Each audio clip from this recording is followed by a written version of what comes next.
पूर्व केंद्रीय मंत्री सलमान खुर्शीद का भाजपा पर बड़ा हमला। कहा नौकरी नहीं देना चाहती सरकार, इसीलिए हर बार लीक हो जाता है पर्चा। कहा 10 साल से भर्ती परीक्षाओं में सिर्फ पेपर लीक हो रहे हैं। हम सत्ता में आए तो पेपर लीक मामले में उठाएंगे सख्त कदम। सपा से गठबंधन पर कहा कि सब तय हो गया है, सिर्फ घोषणा बाकी है। वहीं किसानों के मुद्दे पर कहा कि हम किसानों के साथ हैं।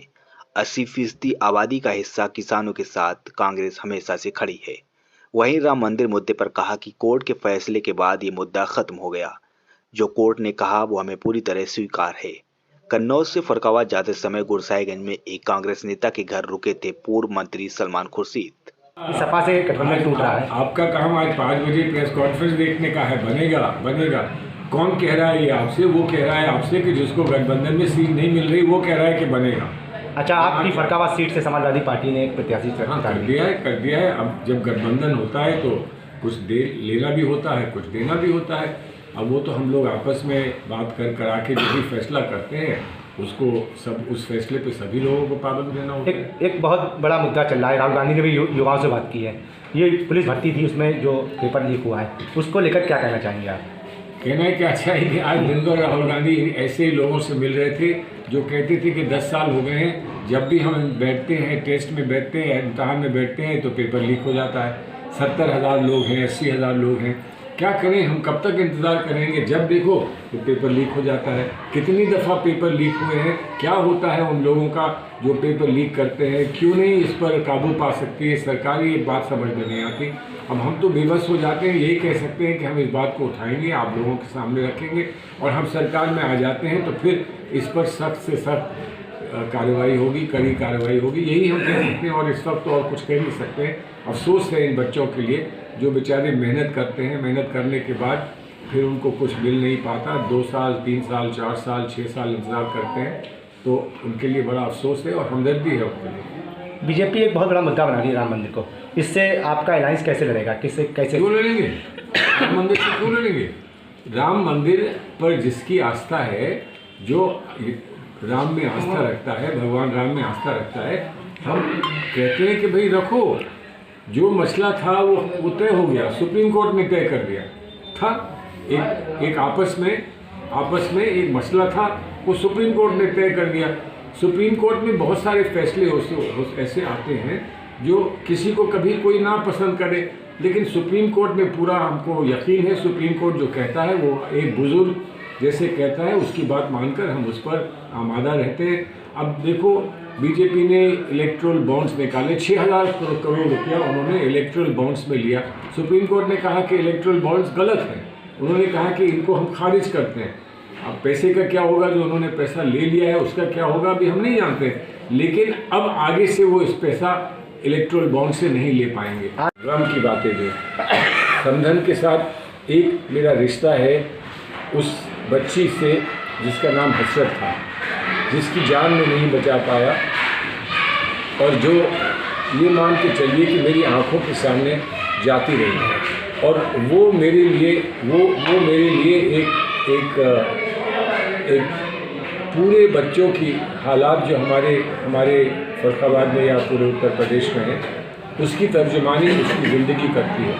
उसकी डायरी मैंने पढ़ी थी, उसको जीने का कितना शौक़ था, कितनी तमन्ना थी, कितने अरमान थे उसके, और नाम भी ऐसा था हसरत। मैं उसको कभी भूल नहीं सकता हूँ। तो अगर कुछ नहीं होगा तो मैं कम से कम उस ज़मीन पे ज़रूर आऊँगा जिस ज़मीन पे मुझे याद नहीं, लेकिन जब मैं शुरू में यहाँ चुनाव लड़ने आया था तो सामने जो बच्चे खेलते थे उस पर वो भी रही होगी, हसरत भी रही होगी, वो छोटी सी बच्ची रही होगी। तो वो मेरे लिए तर्जुमानी करती है मेरे रिश्ते की समधन के साथ। और उस रिश्ते को आप जितना नुमाया कर सकें, जितना भरपूर कर सकें, जितना बढ़ा सकते हैं। दूसरा मेरा रिश्ता कबीर की चाय की दुकान था। मैं कहीं रुकूं ना रुकूं, लेकिन भाई कबीर की दुकान पर मैं चाय पीने के लिए रुकता था, और वो छोटे से कुल्हड़ में जो चाय पिलाया करते थे वो मैं भूल नहीं सकता हूँ। अब पिलाओगे? ये मैं बताऊँ कि चाहे वो हसरत की बात नहीं हो या कबीर भाई की बात नहीं हो, यात्रा चल रही है यूपी में संक्षिप्त क्यों रह गई? थोड़ी जगह भाई देखो मसला है इस वक्त जो है उसका तकाजा क्या है कि इस वक्त हम इलेक्शन की तैयारी करें। जब भारत जोड़ो या न्याय यात्रा आती है तो उसका असर यकीनन वोटिंग पर या वोटर पर पड़ता है, लेकिन 85 और काम करने हैं, समझौते की बातचीत करनी है, कौन कहाँ से लड़ रहा है, इलेक्शन की तैयारी करनी है, कैंडिडेट्स को चुनना है।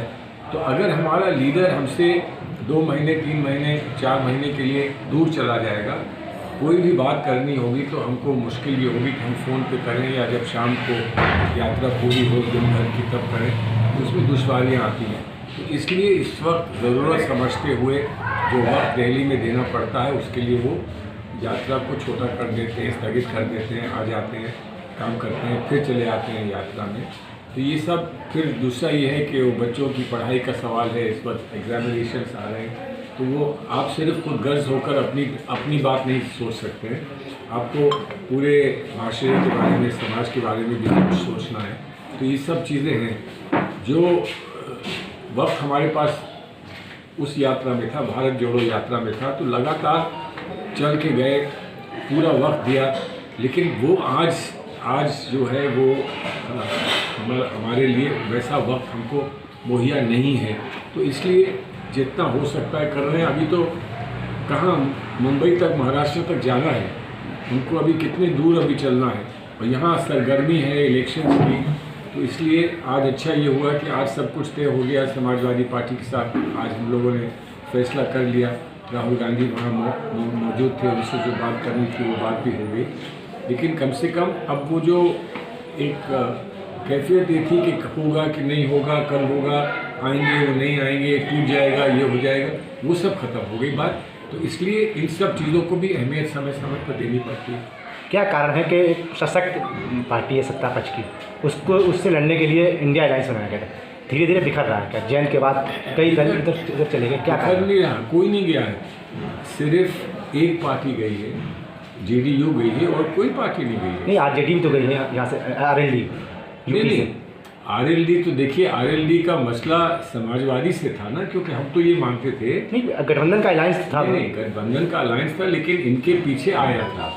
इसलिए जब भी पहली यात्रा हुई तो हमने उनसे पूछा कि आप यात्रा में आएंगे, तो उन्होंने कहा कि अगर अखिलेश आएंगे तो हम भी आएंगे, लेकिन मैं अपने कार्यकर्ता से कह दूंगा कि आप लोगों की खातिर करें, आपकी देखभाल करें जब आप बागपत से गुजरो या वेस्टर्न यूपी से। अच्छा, क्या अगर आप ये वीडियो YouTube पर देख रहे हैं तो हमारे चैनल को सब्सक्राइब करें और बेल आइकन को दबाना ना भूलें। अगर आप Facebook पर ये वीडियो देख रहे हैं तो हमारे पेज को लाइक करें।